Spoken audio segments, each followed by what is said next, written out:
সাংবাদিকতা করেছি, দৌড়ানো সাংবাদিকতা করেছি, মানে সরেজমিনে গিয়েছি রিপোর্ট করার জন্য না। যেটাকে আদম সুরত নামে একটা কলম আমি লিখতাম, পলিটিক্যাল কলমের বাইরে, প্রথম আলোতে 5 পৃষ্ঠায় আসতো। আজকে রাজশাহী বিশ্ববিদ্যালয়ের একটা ছেলে আমাকে মনে করাইছিল, আমি ভুলে গেছি।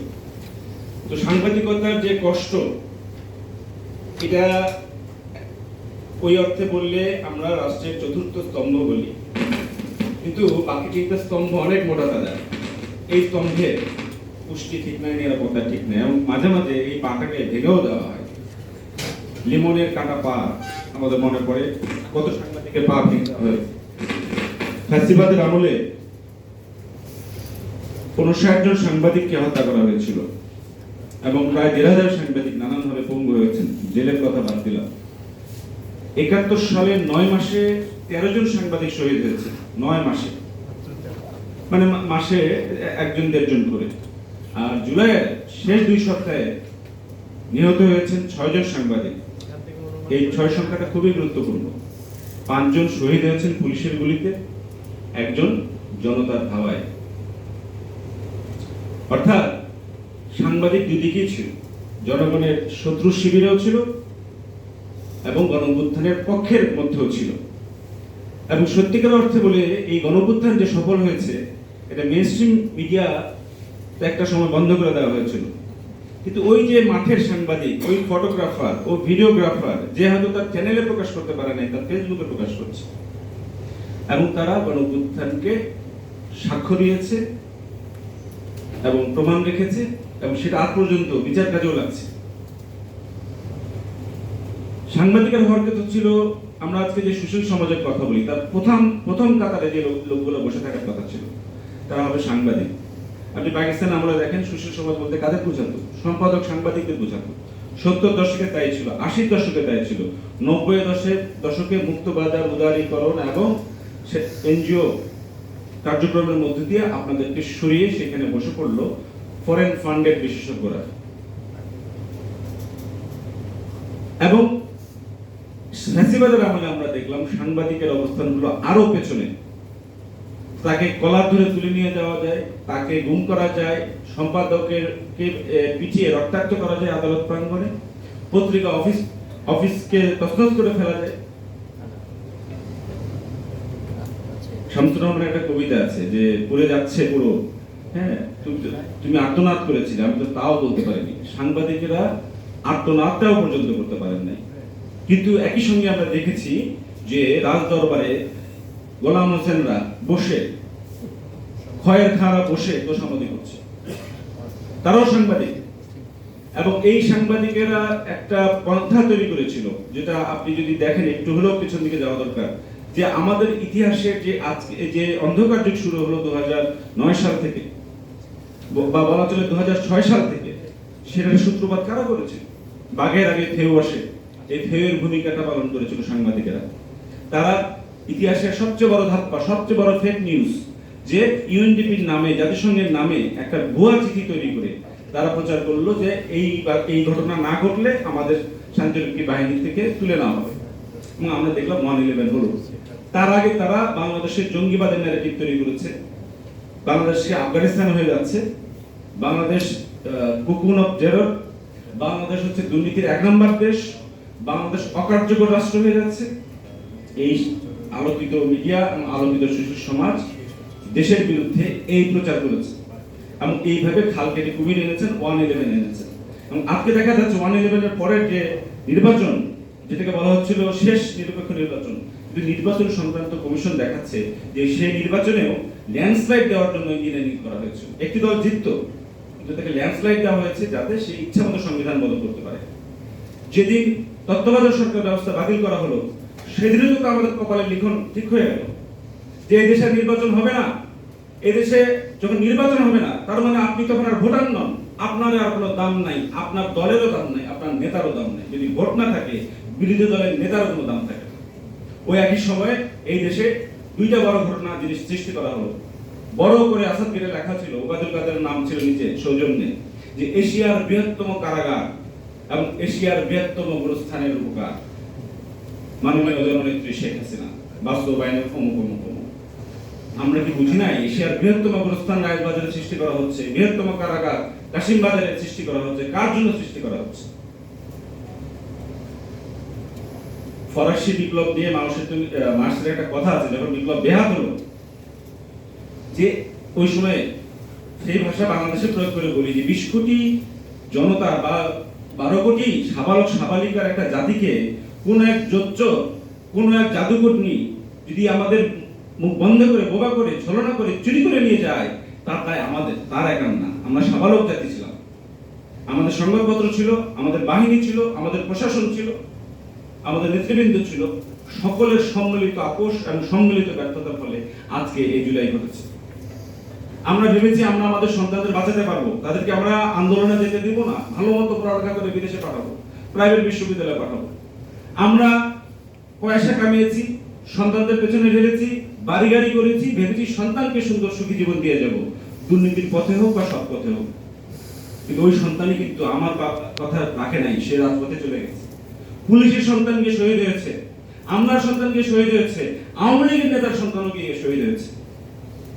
একটা জাতি যখন দিশা হারায় তখন সে কোথা থেকে সাহায্য পাবে? আমি এই 18 সাল থেকে লিখে যাচ্ছি, আয় আবাবিল আয়, আয় আবাবিল আয়, আবাবিল এসছে।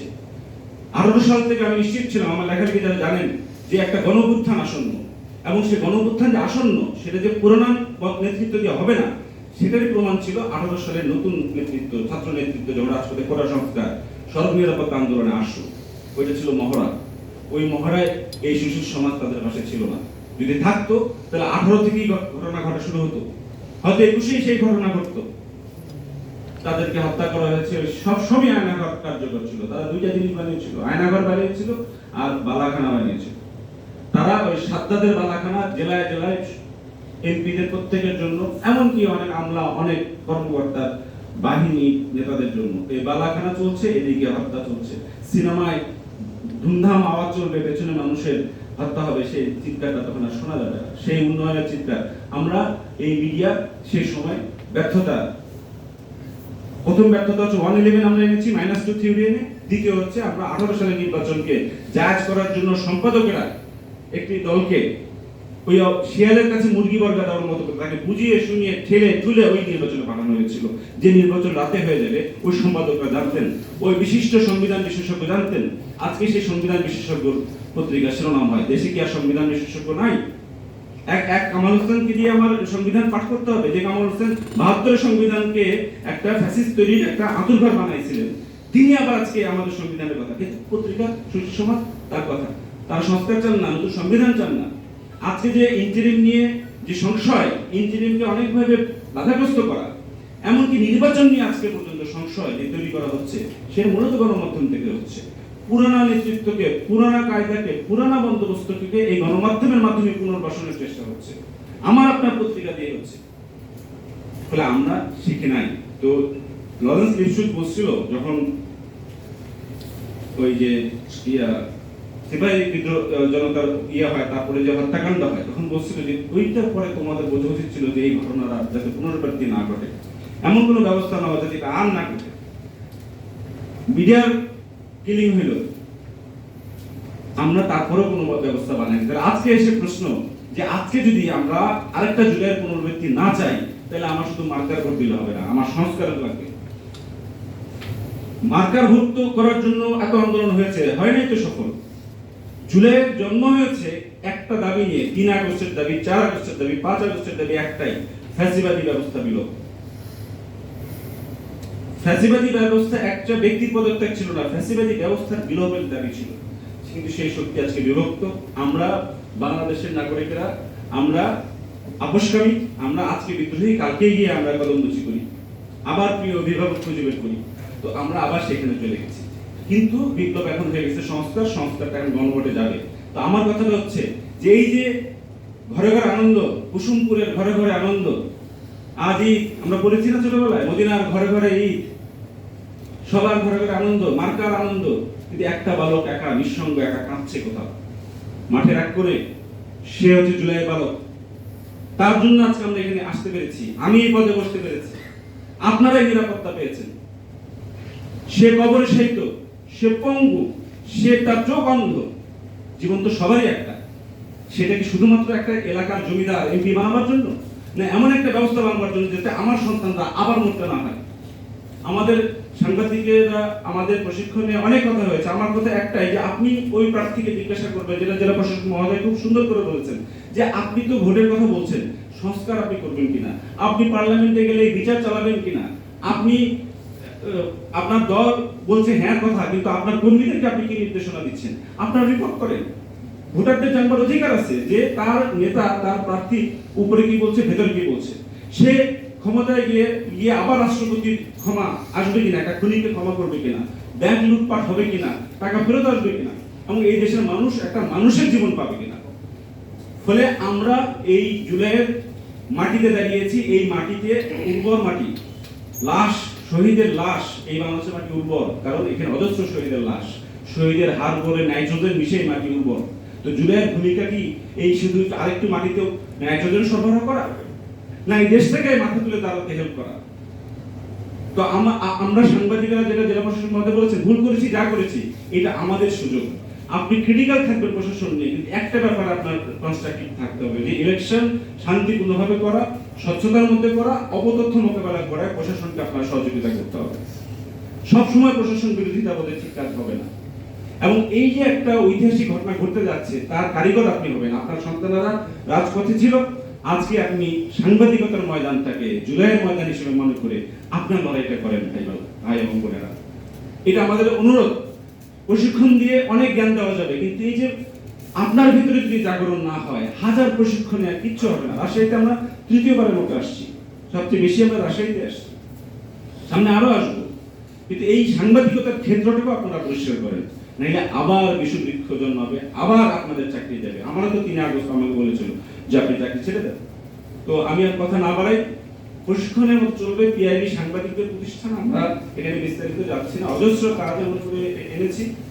আমি সাংবাদিকদেরই লোক, আমি সেখানে আমার ফিরে যাওয়ার কর্তব্য, কিন্তু আমরা যাতে যেখানে এসে তুলে এনেছি জিনিসটাকে, এটা যাতে আবার ওই তৈলাক্ত লাঠি বেয়ে নামা ওঠার ইতিহাসের মতো আবার পড়ে না যায়। আপনারা সোচ্চার থাকবেন, আপনারা অ্যাক্টিভ থাকবেন। সাংবাদিক সংগঠনগুলো অতীতে যে ব্যর্থতা ছিল, এই সময়ে আপনারা এটাকে গুছিয়ে নেন। নতুন ফেস্টিভাল জেগে বসতেও 2-3 বছর লাগবে, কেউ যদি হতেও চায়, এই সময়টা আপনার সুযোগ সংগঠিত হওয়ার এবং সংগঠিত হওয়ার। জুলাইয়ের পরে সংগঠন ছিল না বলেই আজকে আমাদের এত হতাশা। সেই সংগঠন যাতে গড়ে ওঠে, পেশাজীবী সংগঠন, নাগরিক সংগঠন, সাংবাদিক সংগঠন। তো সেই কাজে আমরা থাকবো। আবার আমাদের দেখা হবে, যাতে আমাদের আবার এই জানাজায় দেখা না হয়, আমাদের যাতে লড়াইয়ের ময়দানে দেখা হয়, আমাদের যাতে সাংবাদিকতার অঙ্গনে দেখা হয়, সে আশাবাদ রাখি। আপনাদের অজস্র ধন্যবাদ এবং বিশেষ কৃতজ্ঞতা রাজশাহী জেলা প্রশাসনকে, জেলা প্রশাসক মহোদয়কে।